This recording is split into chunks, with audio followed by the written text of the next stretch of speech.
I played the Diablo 4 PTR just way too much. It made me lose everything. My wife, my job, and everything I own was lost. But it's fine, because D4 is good now, my homies. I tested everything I possibly could, the maximum pit difficulty. All the new torment bosses, the crafting system.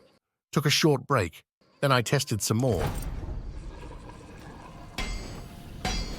Including the leveling, all the different classes, a ton of builds and more, and now I'm finally ready to showcase all the good and awful stuff I've come across. Not like anyone will actually watch this video though, am I right? Yeah. Might as well just drop one of these while I'm at it. Fuck. 1 sec, guys.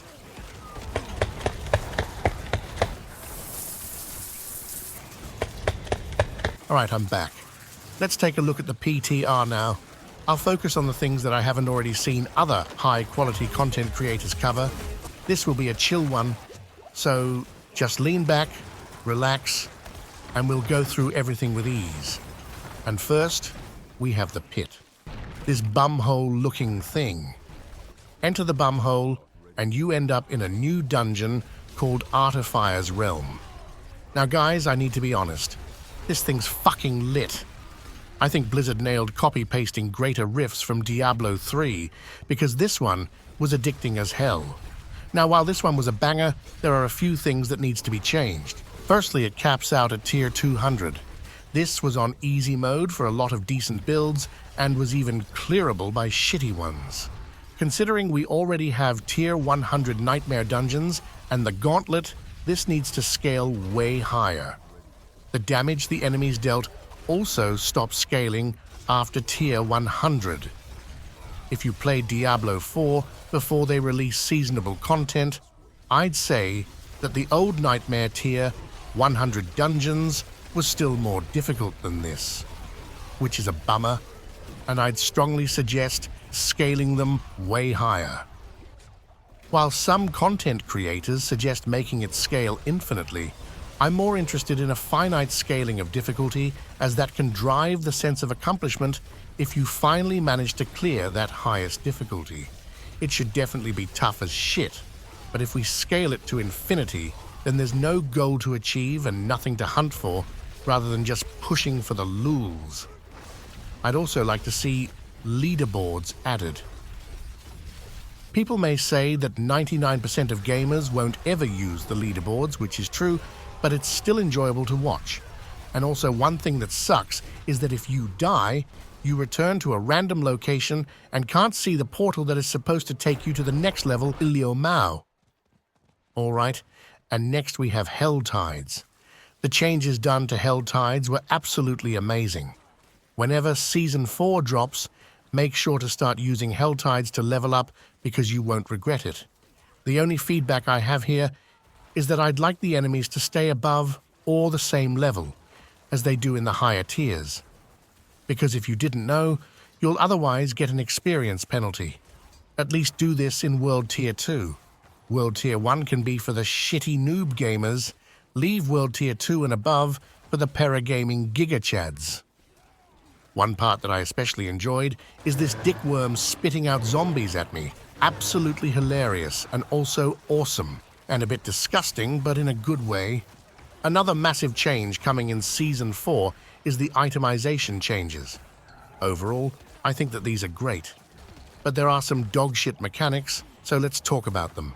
First, we have tempering, where you dump an item and start imprinting amazing new stats. While there are some amazing new stats, a few of them are horrendous and definitely needs an overhaul. This is problematic since you can brick items via tempering, making them absolutely useless. Still getting a half-decent stat, however, would make me punch my PC a bit less likely. Also, you need to find tempering manuals to be able to imprint the stats on your gear. Some of these manuals are, however, impossible to get. I played my Barbarian for probably 50 hours, for example, without seeing the Dust Devil's tempering manuals, and that just felt bad, man. There's also no search function for the tempering manuals in the game. That needs to be added ASAP, along with an easier way of viewing tempering potential. All right, and then we have the masterworking. This is basically the new way of upgrading your gear. Before you just pressed it 5 times and got your upgraded gear, and now you do it 12 times, but there's RNG involved. You can fail the masterworking attempts and be greeted with this piece of shit, which is a feels bad moment, but it's all right. Just fix the animation. Cuss, that sucks. What is kind of mech, however, is the fact that every 4th time you upgrade, one of your affixes gets upgraded by an extra 20%. And no, that's not the MEH part, because that's awesome. What is MEH is that you can just keep masterworking your items until you get the affix that you want every time. So basically, it's just a time sink rather than an interesting mechanic. And here's my solution, so just hear me out. Don't allow masterworking rerolls. This will significantly remove the annoying part of masterworking, but also if you actually manage to land a triple correct affix on masterworking, you'll be busting all over the place in excitement. On the topic of itemization, we can now trade uniques. While I'm no fan of trading, I believe this to be a great change, as you will easily be able to get the uniques that you're missing, for example, if you're running an alt. What's dog shit, however, is that you still need to use different websites to actually be able to trade. The solution to this is quite easy as well. Just add an auction house. And if there's gamers that hate trading, add a solo self-found mode when you're at it, Blizz. In the new season, we are also able to get greater affixes, which is basically a spiced-up version of regular loot with 1.5 times the stats. It's, however, impossible to see which items has greater affixes, so that needs fixing. Perhaps a loot filter, eh? The gems also kind of suck too. In the armor, you're going to socket rubies every goddamn time. We could definitely use at least one other option here, perhaps some damage reduction. Oh, and also transmuting materials. All right. We also either need a way to transmute more materials, such as veiled crystals due to them being a huge bottleneck, or else we're gonna get fucked.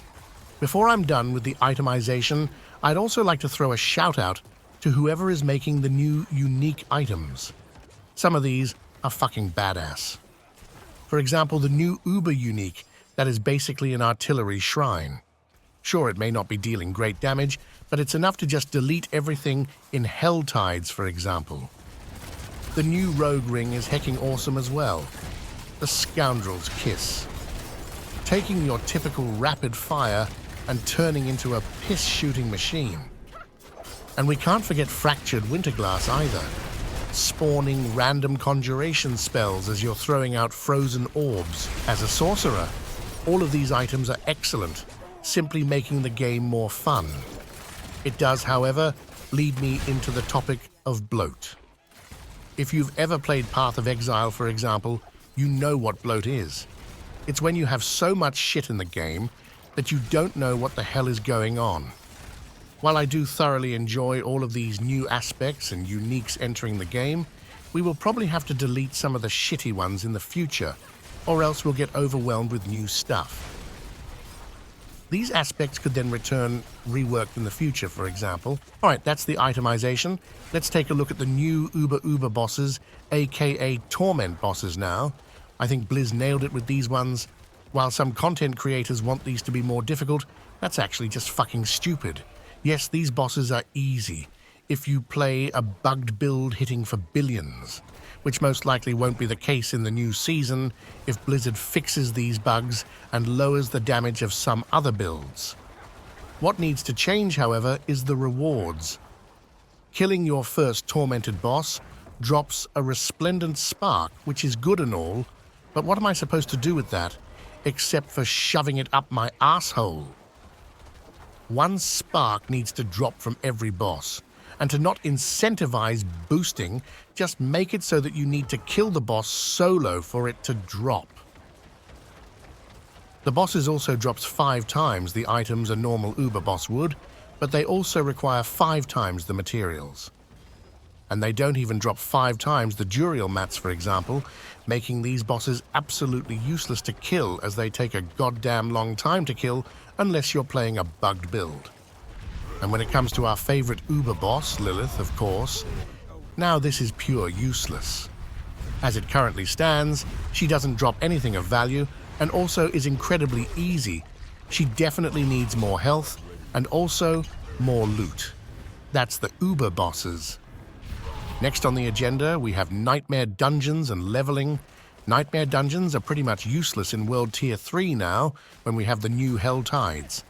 They're actually giving 4,000 experience for completion and barely any glyph experience. So you basically won't run them at all until you can do higher tier Nightmare Dungeons, and then you more or less have them solely for the purpose of leveling glyphs, which is a bit sad. Perhaps spice them up a bit by offering a high chance of dropping tempering manuals, for example. And also on the topic of Nightmare Dungeons, there's no search function for glyphs. I believe it's time to add that. When it comes to the leveling, you may not like it, guys, but it may just be a bit too fast in Season 4. With the new tempering system, increases to experience, buffed Helltides, and even buffed experience in Nightmare Dungeons, leveling will be completely trivialized. I wouldn't be surprised if groups will be able to level to 100 in less than 10 hours. And in my opinion, leveling is something that I enjoy the most in Diablo 4. Progressing through the skill tree, the paragons, collecting gear, and growing stronger. In Season 4, I was getting mad amounts of skill and paragon points, which definitely made me coom a couple of times, but wasn't as enjoyable after a while. Let me know what you think. Should I go fuck myself or what? On to another debated topic, balance changes. With all the new cool stats that you can get, some are absolutely fucking busted and needs changing. In the PTR, there was ways of getting permanent invulnerability. For example, rogues getting 100% dodge via aspect of uncanny treachery, sorkers getting permanent flame shields, or necromancers having infinite blood mists. All of these invulnerability mechanics is simply a way to cheese the game, and should definitely be fixed before the new season. Other than that, there are a few builds that were a bit overtuned. That wasn't bugged, of course. For example, Dust Devils absolutely blasting the entire screen and making people crash, or Sorks doing the same but with frozen orbs instead. The Elemental Surge affix was also extremely overtuned, and will most likely needs nerfing unless you want to see level 50s deleting Torment bosses Lil Mao. Well shit, son, that's the most important topics covered. I won't force you to watch through my gazillion pages of bugs of minor changes. Instead, just let me know what you think, and I'll see you in the next one.